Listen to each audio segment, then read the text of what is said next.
certainly a lot on the line as we get into our final two matches of the day that decide top 6, which is very different air than what Arden's experienced. And you've heard Juicy talk about it. You get in that top 4 and that money just goes through the roof. And, you know, Ruben, someone that's played for an exceptional amount of money before. Arden maybe not getting into those 5 and 6 figures. Arden with Tombstone and the Evo Archers. Most likely going to be going to E-Giant, which is something that he's played a decent amount this year. Ruben going with an aggressive early Graveyard.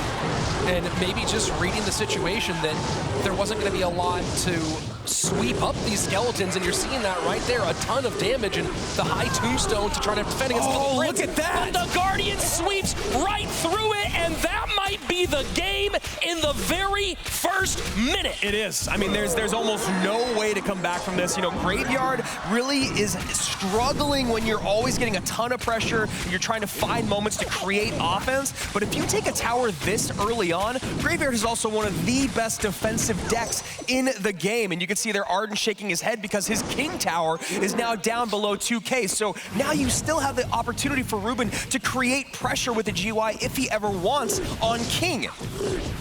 And I'd love to get more into that aggressive early play and maybe recognizing the Archers were no longer available to defend against the Graveyard. He thought, hey, let's go ahead and swing big early on. And right now, you can see Ruben able to comfortably spend everything he needs here on defense. Could get a bar barrel out late. No, goes Evo Knight. Does get one bowler shot in for Arden, but that's still 2K HP to deal with, which is less than he has on his King Tower. He made a great choice there too, using the Evolved Knight rather than the Little Prince ability, because that would of course reset the speed of the Little Prince attack, so keep that DPS on the board and do the same thing, which is protect it a little bit longer.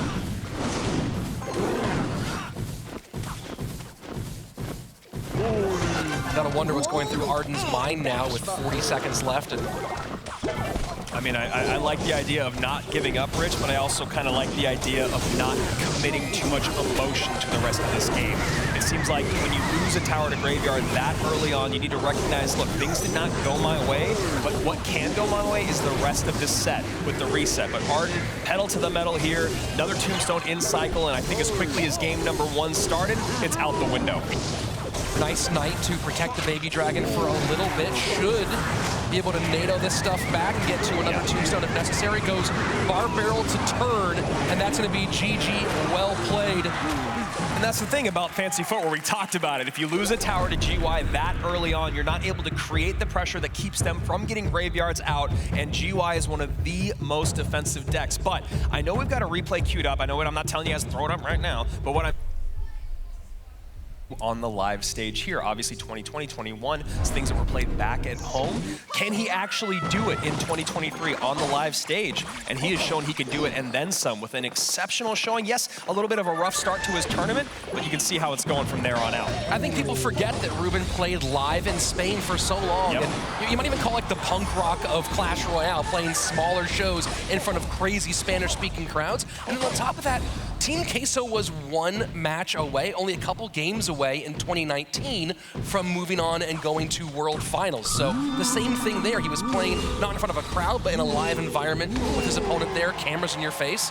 Ruben has that experience, and of course, we of course know that he's a world champion. And he's going right back to Hog Rider, his comfort, but also Ardentoas' comfort. He ran Hog 9 times more than his second highest win condition. He's ran it almost 40 times this season in CRL with a 68% win rate. So maybe going right to comfort, and then you look what he's running into. Those archers are going to be very difficult to take care of. They're going to help snipe off these bomb towers. Those charged up princes and that Mega Knight are devastating to deal with. And then the bats. You can really only take care of the bats with that firecracker. So a lot of difficulties here and some great decksmanship from Ruben.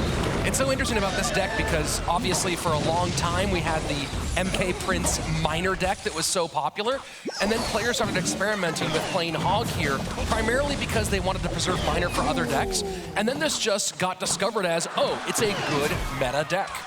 And Hog gets a second big shot there for Ruben. Arden doesn't really react, but you know he felt that in his soul as he goes opposite lane. Yeah, that firecracker didn't react either, and they were both kind of sitting there staring at what was happening. A couple good shots, though, in from the Hog Rider of Ardentoas. Closes the gap a bit to about 800 HP.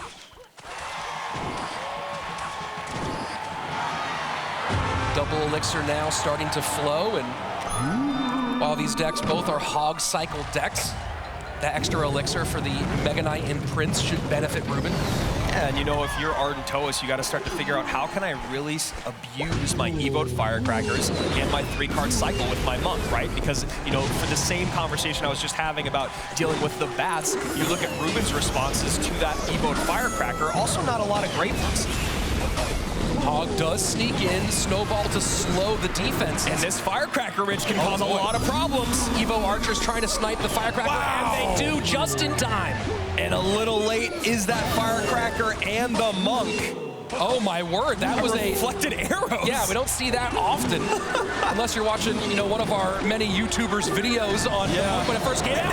And jumps! Oh my word! All Ruben has to do is stop this Hog Rider, and he is good to go.